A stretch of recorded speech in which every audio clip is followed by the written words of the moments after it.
Hello, welcome to episode 6 of Creative Collaboration Conversations with Veronica and Jillian. And my name is Jillian, and I'm here with my sidekick, Veronica. Hello. Hello, everyone. Hi, Jillian. So good to be here again. Yes, here we are.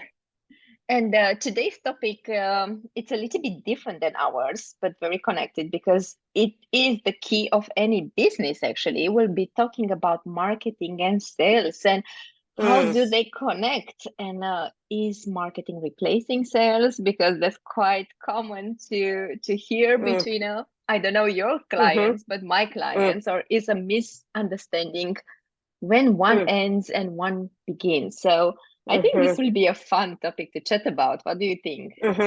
I think so. I'm really eager to hear your perspective and experiences for sure. Yeah, definitely. I grab my coffee and ready for a chat about it.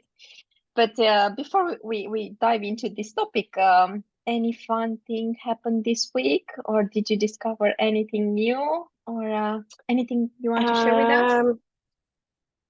So, a personal highlight, we went to see Paw Patrol live.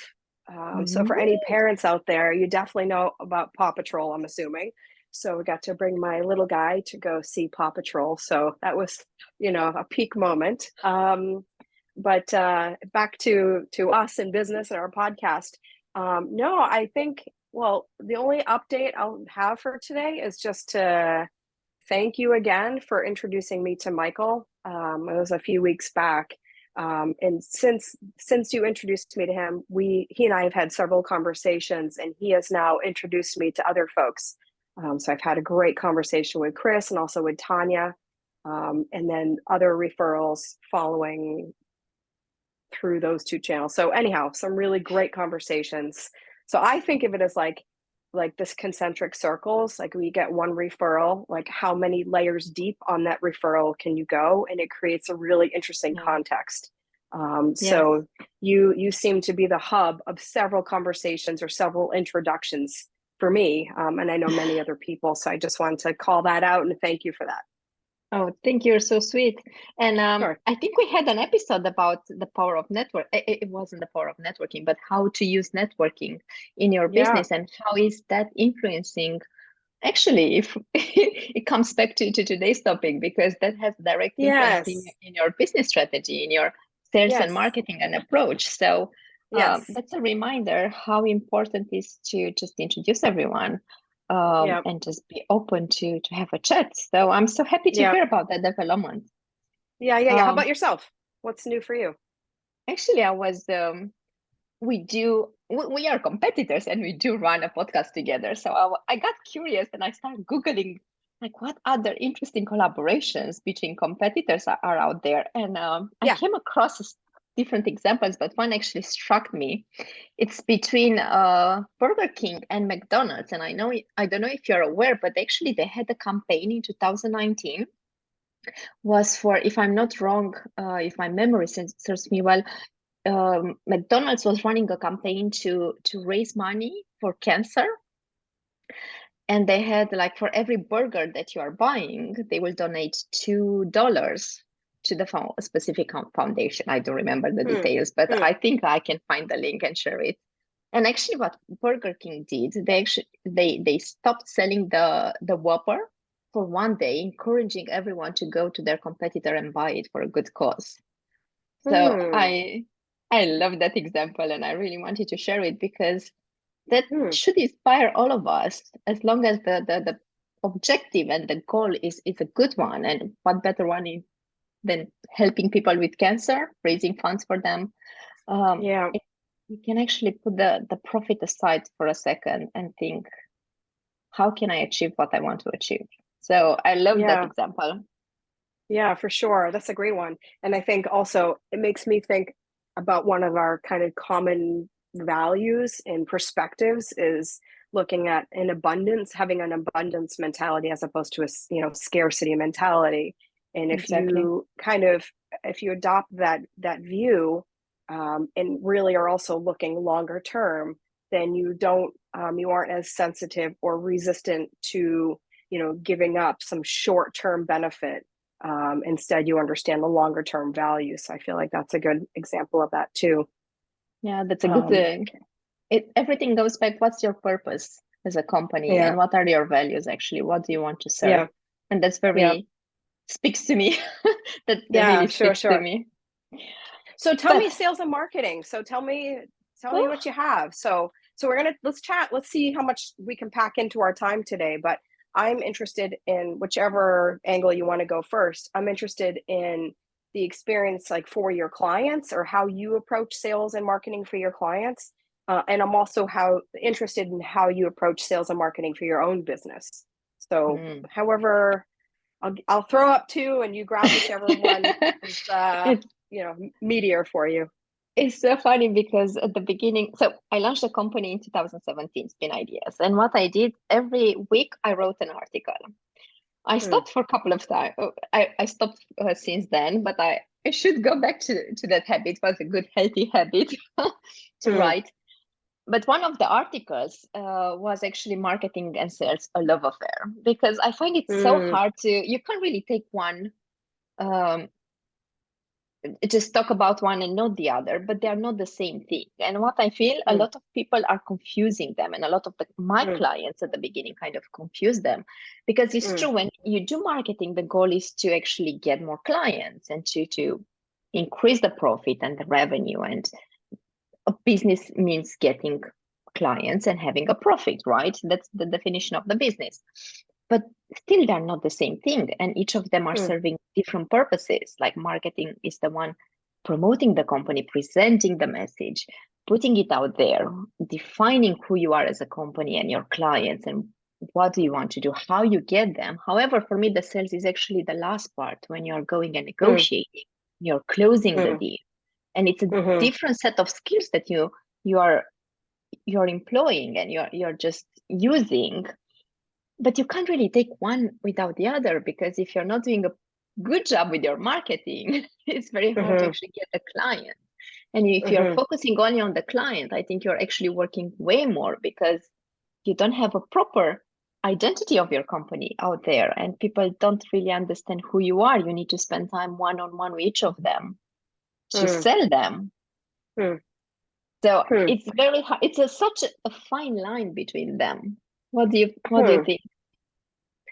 So yeah, I mean, to me, I think it's one of those like funny but not funny situations because um, yeah, in my experience as well, there often is a lot of confusion with clients and thinking that, a social media post is going to lead to a sale, right? Um, or yeah, it's confusing the two. Or another one is focusing on the lead volume. It's like, oh, we need to get X number of leads or something. So I just had the situation recently with a client when they told me they spouted off a number that the number of leads that they needed, and I asked, what is that based upon? Like, where did you come up with Mhm. that? Is that a historical average, or what is that? And then we kind of talked it through, and I said, well, if we need the same number of leads now that we did 5 years ago, we're not doing something right. Like we're missing something, because we should be able to, we're targeting further and further. So we're now not after lead volume, we're after lead quality. So Yeah, not all leads are created equal. But that's a very this, good point.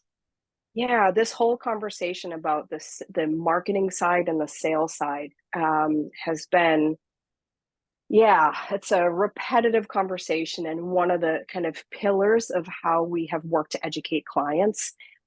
It's also one of the reasons several years ago, with my agency, we originated more so in like, kind of standard marketing stuff.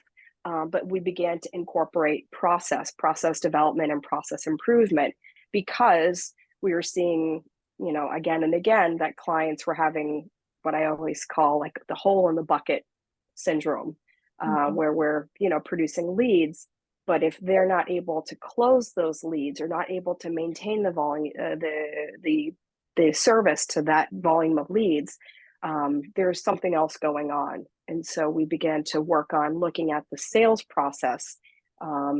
So kind of a bigger shift for us, with the objective of really trying to help the clients to be more efficient with both marketing and sales.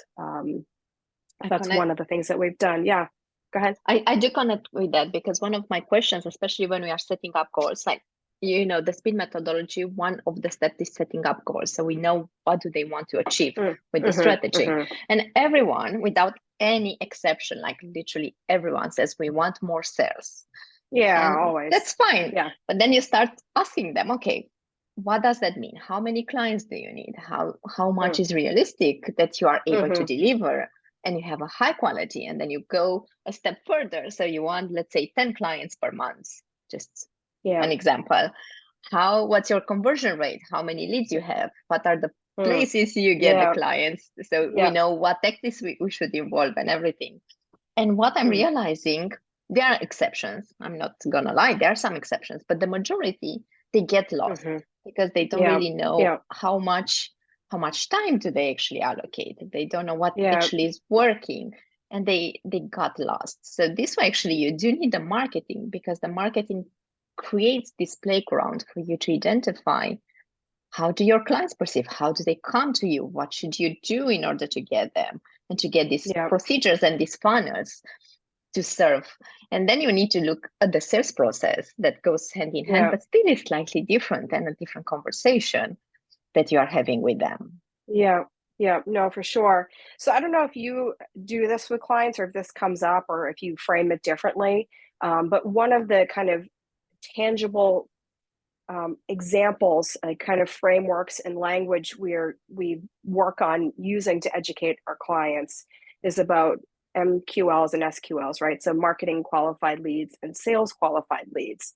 And then we work to kind of build those into content in the process and their KPIs, helping them to understand that, you might have 100 leads that come in, but how many of them are marketing qualified leads, and how do we identify that number? And so we look at that, like look at the specifics of it, like the lead sources for all of them, and all the way through the steps in the process. But that delineation is often sometimes it's not complex, but it's just a different headset. So sometimes the business owners or whomever the team is that's working with us, sometimes this is a little bit harder for them to get, but when they get it, it's helpful to see, okay, this is a marketing qualified lead, and now how do we know this is a sales qualified lead? And that helps us to figure out looking at the percentages. Are we shorter on the front end, or are we having some issues on conversion on the back end on the sales qualified? Is there a drop off there?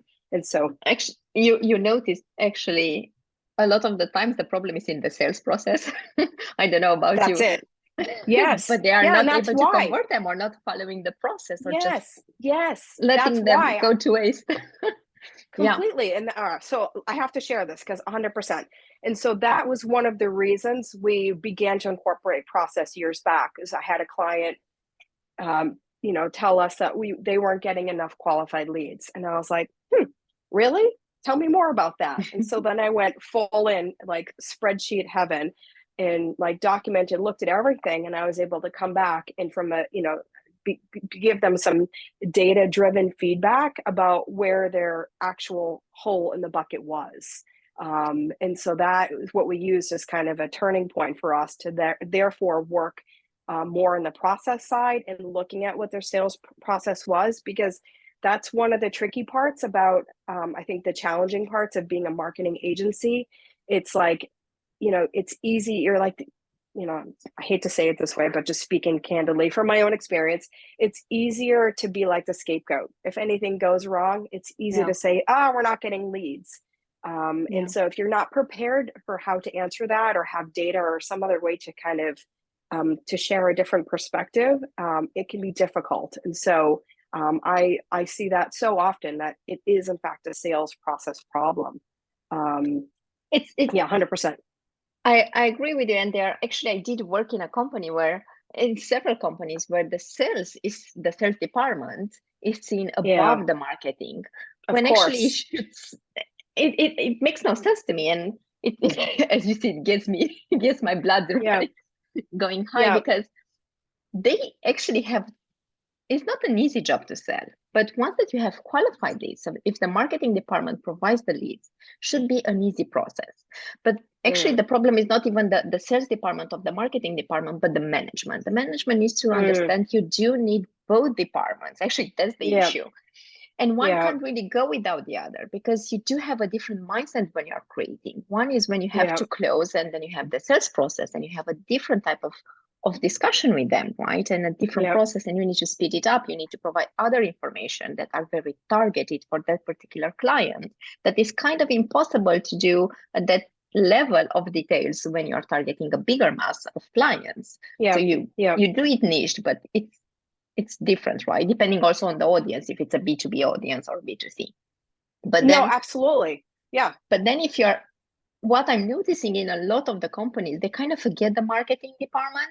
They are just focusing on the sales, and they are going and blaming, exactly like you said, the marketing department. That's the goat, right? Like you didn't do a right job, or you just need to do it as I want to, without really understanding that that's impossible, because the sales is focusing on one particular client at the time, or let's say a handful, but that doesn't speak to the majority of the audience. Right. So you are actually missing the bigger part. No, I think it's so true. And I think that that's one of the misses in looking at how companies are so often structured. It's like the business as usual, most conventional structure is to have all these departments, which are really, unfortunately, end up being silos. And oftentimes with silos, it creates disconnect, it creates inefficiency. And unfortunately, it also often creates a lot of friction or kind of unhealthy competition. I was about to say that's competition, and it's not. And It's a competition just to show you're not good enough and I'm better than you, instead of let's produce more leads. Yeah, and it's such a missed opportunity. I mean, at least the way I think about marketing and how we approach marketing with clients is thinking, we think about it as a way to share the message, but really it's about introducing the company and introducing the brand and providing service. And when I say providing service, this is one of the opportunities I feel like is under recognized or underutilized, is it's not just the customers, because everybody focuses on that. So it's, marketing is to introduce the brand to new customers or to prospects. Fine. But there are also these other kind of stakeholders, right, in the business, and they're including within the company. So we try to take that mentality of utilizing marketing strategies and tactics and content, etc., to help extend or provide service to the other folks in the kind of chain, if you will. So therefore, as an example, the sales department, the salespeople. So we look at what type of content would be useful to them. Like, what do they want? So for talking with the salesperson, like, describe like what's an ideal client, like specifically where are they at, what have they just done, what are they asking, what is it that they need, all the things that you can, and then you can work backwards and utilize that to help create content, kind of building the steps along the way, so that when they get to that salesperson, we've already addressed as much as possible and kind of set the table so that it's really an efficient conversation. And so the sales process is really about now delivering the good and less about answering all of the objections and whatnot. So we try to address those up front. And another example would be the people that are providing it. So after the sale is made, then they go on to the actual service or whatever the thing is that they bought. We try to continue, there's still opportunity to market through that channel as well. So again, using marketing mentality, content creation, etc., to provide, to continue to provide service to customers after the sale is already made. And I think that's such a miss. Just to build a relationship. I mean, ultimately, I'll just say this to try to wrap up this point. I think, with marketing is so much more than just trying to appeal or attract prospective new clients, right? I I agree. think you can also use it to, I mean, it's a big one, yes, to generate, business, but you can also use marketing to help retain your clients, right? Because what good is it if you continue to get more and more if you're, hemorrhaging them out the back door? It's like your churn rate is too high. That's not efficient. No, and you're actually losing money. And the easiest thing is to produce money by keeping your clients and upselling them. So using the marketing kind of lens to help, generate new business, but to retain that business. And then the third avenue that's so not even on a lot of companies' radars is the opportunity of using, marketing strategy to induce referrals, to build referral partners, or to help create kind of raving fans or ambassadors. And that can be done. That can be done through strategy and like very specific, combination of tactics and content as well, and just over delivering on the service side. But that doesn't just happen on its own. I think that happens when sales and marketing are on the same page, and when there's a unified process and not this kind of this massive disconnect between the sales department and then the marketing department. I think when you can connect those two, you can provide a more holistic experience for customers, and then that pays dividends. I agree with everything that you said, and like I would like to split it because I have so many examples in everything that you said. But bottom line is exactly like you said, and what I'm noticing, everyone is like, I need new clients, without really focusing on the existing clients and preserving this relationship. And recently, actually, I had this person is a marketeer, a client, so marketeer from one of my clients. So they have their own department, and we are collaborating with the department, and we do need to provide specific content for different platforms. And it puzzles me to see when they are creating editorial content to be published on big platforms, and it's so salesy. And I'm like, but we do need to put ourselves in the shoes, and this is the marketeer, in the shoes of the reader. What would the reader be interested in? And we have so many good points to connect with them. How about we say the same thing, so we are providing the sales speech basically, and why this particular company is better. But instead of saying we are better because A, B, C, D, how about we are touching upon different moments when they are ready to receive the content, or when they really are interested, or placing it in that particular content. So I think that's the beauty of marketing and sales, because they do work together. But marketing is, how do you deliver that message? Because the same thing can be said in so many ways, and it produces the same. Actually, the result is way better, because I don't know about you, but when I feel that somebody is trying to sell me something, my mind is just closing. Like, do I need this now? Is that important for me? Do I have a budget for something like that? And if the answer is no to this one, I'm not wasting my time. Like, I don't have space for that. And I'm pretty sure I'm not the only one, and everyone does that. We are basically fighting for the attention of our prospects, of our clients. So why would we spend so much time on something that we know is not working, just because we want to say how good this company is? No one will be interested in that. So the example that I gave at the beginning with McDonald's and Burger King, that's brilliant. Instead of saying my burger is better than yours, I think that's a song there. I know. How about to focus on a bigger goal? What do you want to achieve? And you create around that.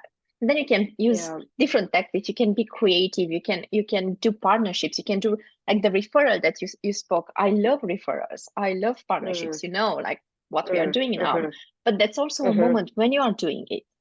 And there's another missing opportunity. What I see on the other hand, other clients, amazing content, like you really want to read it, but they have a missed opportunity because they don't add any call to action to it. So you're working so hard, you get people to your website, you provide value, but what then?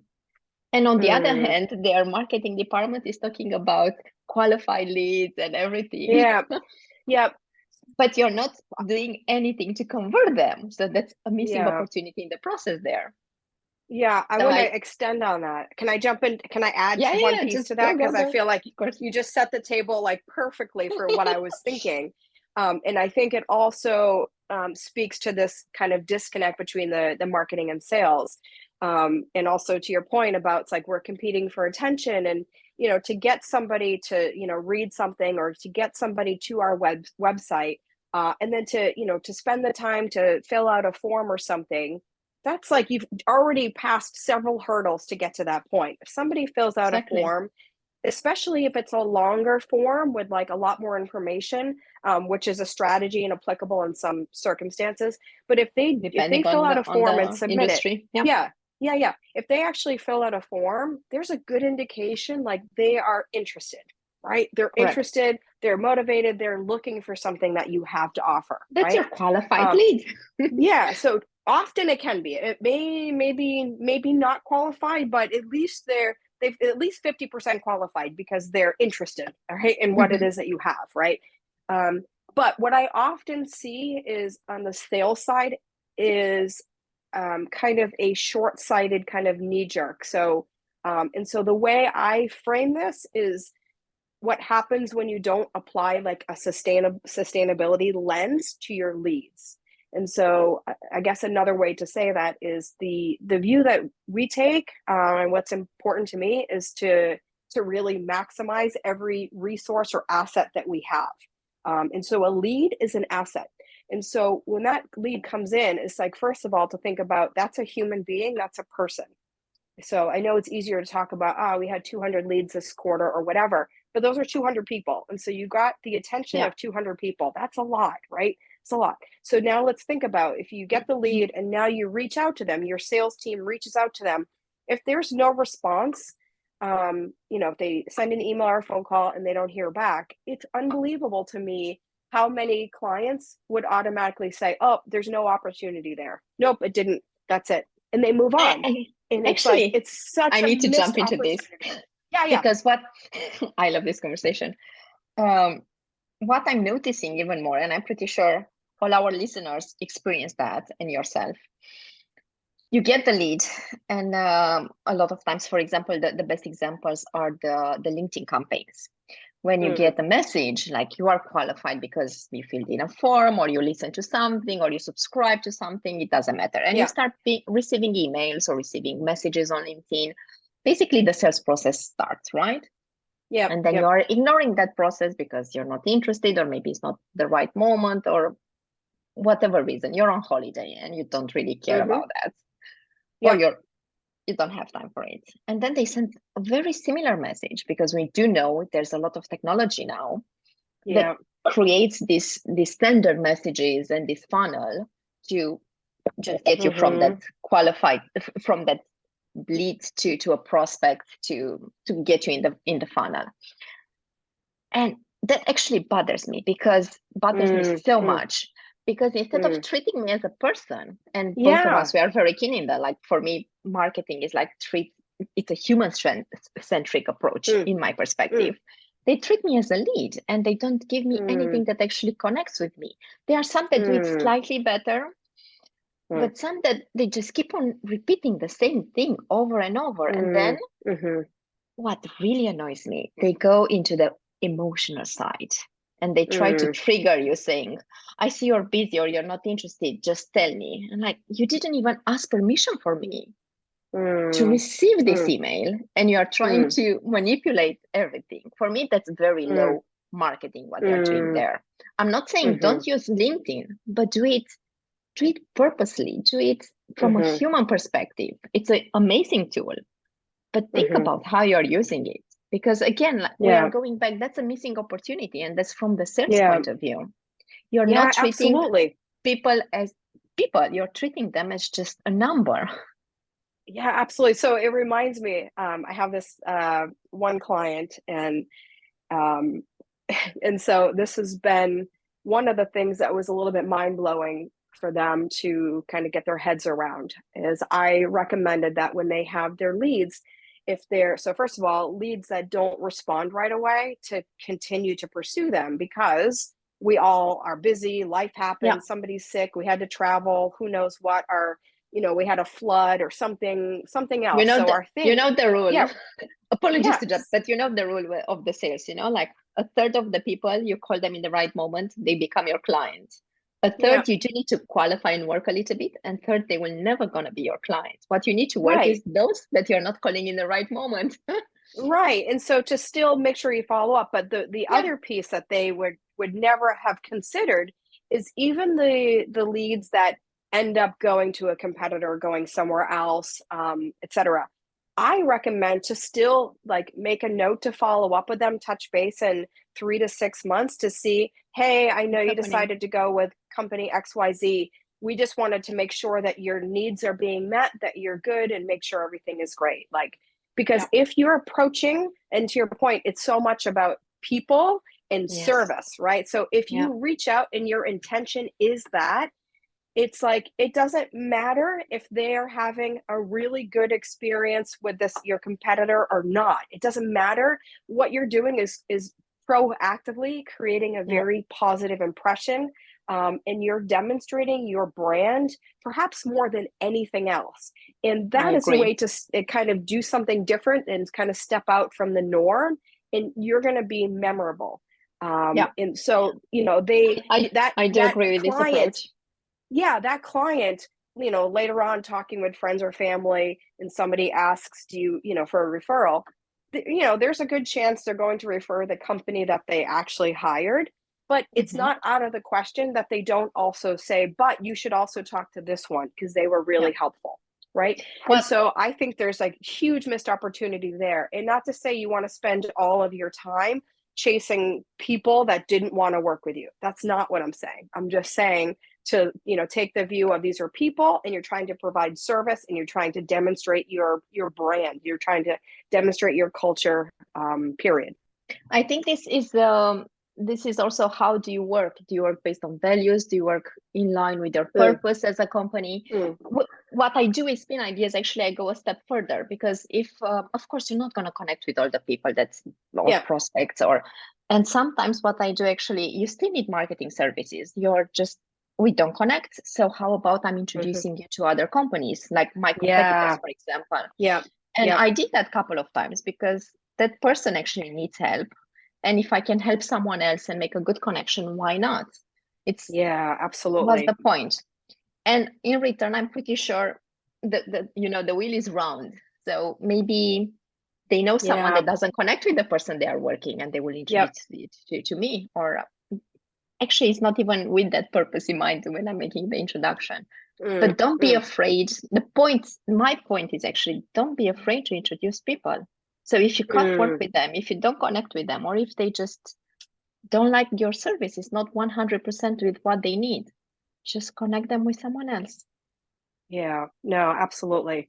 So how does it work for you? Do you have, I mean, I know we're getting close to time, but I'm curious. I know earlier at the top of our chat today, you had mentioned that when you first started your started Spin Ideas, that you were writing content and publishing regularly. But I'm curious today, what are we in, 2023 or so? Yeah, I think we're right around there. Yeah. Yeah, we I'm do. curious. Yeah, yeah. How do you approach sales and marketing for your own company, or what's your kind of take? How does It's it At this work for point, you? we are in a big restructure moment. So a lot of things changed. And for us, August and probably the beginning of September will be about creating new procedures and Mm-hmm. doing different things. Definitely, we're going to go back to writing, and we know we are organizing the annual conference phase that we probably this Mm-hmm. year will be towards the end. We do have the online networking with the spin. That's actually a great way for us to communicate who we are and to bring Mm-hmm. people in. And we are in process of launching a new course for smaller entrepreneurs, Oh, uh, nice. a marketing course. So I do believe marketing should be accessible to everyone, and this is Mm, why my methodology can be found on my website for free. And we do want mm-hmm. to, if you can't afford to hire us for a complete strategy, to create it or maybe also implement it, you still can have the benefits, and we guide you to create it. So we are busy working and creating these things. So a lot of the tactics that we employed until now, we're going to revisit them, and we're going to start implementing in the new strategy. But until everything is not ready, I don't want to share too many things. But maybe for the listeners, if you're curious, just come visit our site around September, because you'll be surprised. We do prepare a lot of things. Wow.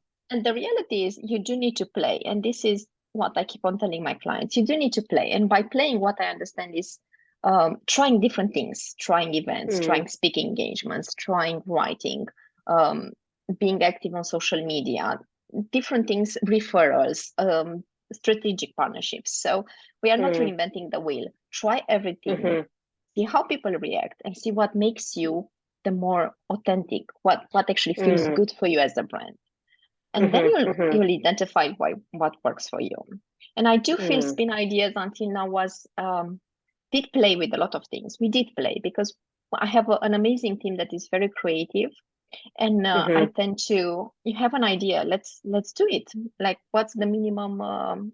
Let's create an MVP and place it out there and see what is happening. I think we spoke about it in a different episode. And let's see, does it make sense for us to develop it further? Does it make sense for us to allocate a bigger budget for it? Where do we stand with it? Let's be honest, this podcast is also, it's a playing. Tool for us. Absolutely. We are playing and see what is happening. It's more than us just getting to know each other. It's also a playground for us, for our businesses. Exactly. Yeah, sure. Let's see what is happening. What do we want to do in the future? Honestly, I'm not sure at this point, but I'm having fun. So we always have in marketing, we start with an idea. We hypothesis, this will happen if I'm doing this. You implement it. And then you start analyzing it. You see, how can I make it better? We were speaking about processes and how many leads you have. Why don't you convert them? What is happening? Where are you losing? Where's the disconnect? So we are actually in process of, we played quite a lot. So now we are in process of analyzing and seeing what do we need to say goodbye, and how do we want to restructure everything. But we are planning a big change for our community, and we are planning a lot of programs too.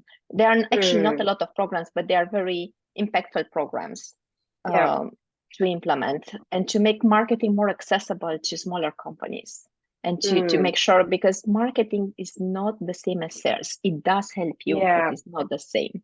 And this is why I actually love today's topic. So stay tuned. How about you? What's happening with your business?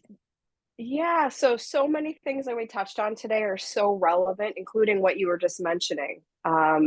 So for me, when I first started my agency, I didn't actually do any, like, I would say I didn't do any marketing, but what I did do is spend, basically most of my time, per se, building relationships. And so my business, that's a marketing tactic as well. I mean, it is marketing, but like, that was it. Like, I didn't do anything. Like, like none of the conventional things. Like, I did have a website, but it was not incorporated into anything. We didn't even publish a newsletter. We didn't like do any of the things. I had very little social media. Like, literally everything was through relationships, and it just happened really fast, and it was 100% organic. And so it was amazing. But what happened, it was because the referrals that were coming in were such high quality, it was almost like sales and marketing were just one. So I'm not going to say we were like order takers, but I'll say probably 90% of our conversations resulted in new business. Maybe I know more. What you mean. So it was, I relate that because my business started the same. Yeah. And that makes it actually harder to make the differentiation between marketing and sales. Correct. It was all that. So we just focused on continue to build the relationship is really what it was. So the relationship piece remained throughout the whole process. And then because we worked with clients on retainer, they stayed. I mean, the average length was like 39 months. So we continued to build a relationship and get deeper and deeper into the organization. So the takeaway is that was an amazing stretch in the beginning, but I'm not sure it's a repeatable process right now because it was like, yeah, I didn't know what we were building. It just kind of happened, et cetera, et cetera. So right now, kind of how you were talking about some restructuring, we're in a similar place, in part because of our most recent kind of iteration to go from, we went from marketing to incorporating process. And the last piece is adding kind of the lens of sustainability as a strategy, and then B Corp certifications, right? So adding that piece, so there's a kind of a pivot happening with that, but also kind of widening the lens and honing ourselves more in terms of what we believe, like with our team, like looking at what are our beliefs, and then also what are we offering, like what is that we can offer, what can we bring to the table, and then the third is with whom do we want to work, because on the referral side it was great, but it was, I would say, a bit more reactive. And so that's one of the biggest shifts for my company, is to now become proactive. And so now we're proactively like creating original content and publishing content, to help us further distill internally who we are, what we're about, what we offer, and then also to help kind of sift, using content to sift through other people, to see, does what we're sharing resonate with them? And if so, is there something that we can provide to them individually or for their companies?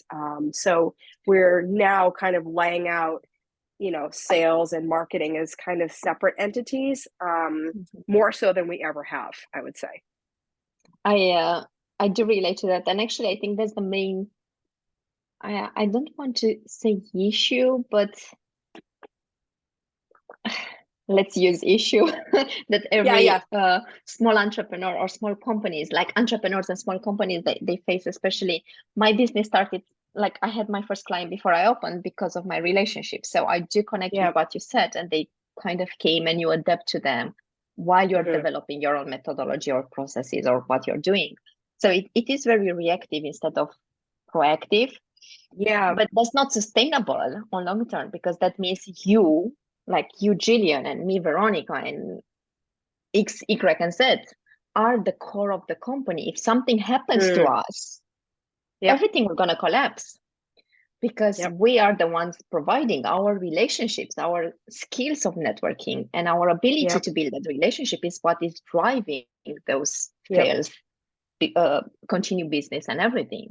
And I don't know, I'm pretty sure, knowing you, it's actually also your creativity and ideas that are the ones coming into place when you're actually serving the client. So that means if something happens to us, the business collapses, because everything is around us.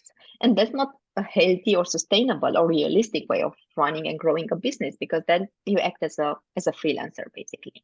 So this is why processes are very important. And this is why you do need to, okay, what are the values? How do you want to work? If, example, in my company, one of my team members is sick, so she will not be available for a couple of months. How do we pick up everything? And that was an eye-opener for me, because we did struggle for 1 week to, okay, what's happening? Where are all the materials? How can we do that? And this why that's also another reason for which we are creating new processes and developing, like looking into different technologies that we want to employ to make it even smoother. And if somebody is not able to come to work today, nothing will be disturbed.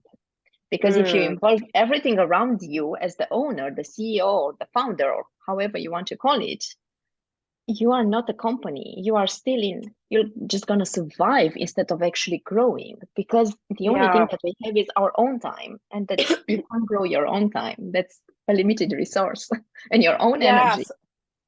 Yeah, so I feel like this is going on our list of future topics, to talk about business structure and how to grow or scale.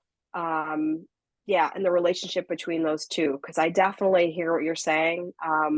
But it's, for me, when my team grew to 40 people, that was a different skill set required, and a different headset and everything about what my role was and all of that. It was easier to delineate with more people. It's trickier having a smaller team and figuring out those roles. So I would love to have a follow-up conversation with you about that, and just talk about team structure, and scaling and growth strategies around structuring our companies. Definitely we need to add it to our list. And looking at the time, I think I think this was one of our longest episodes, if I'm not wrong. I think so So too, but we think we covered quite a bit of ground, and we I did. really appreciate being able to chat with you about this. So Same here. so perhaps we wrap it up from here.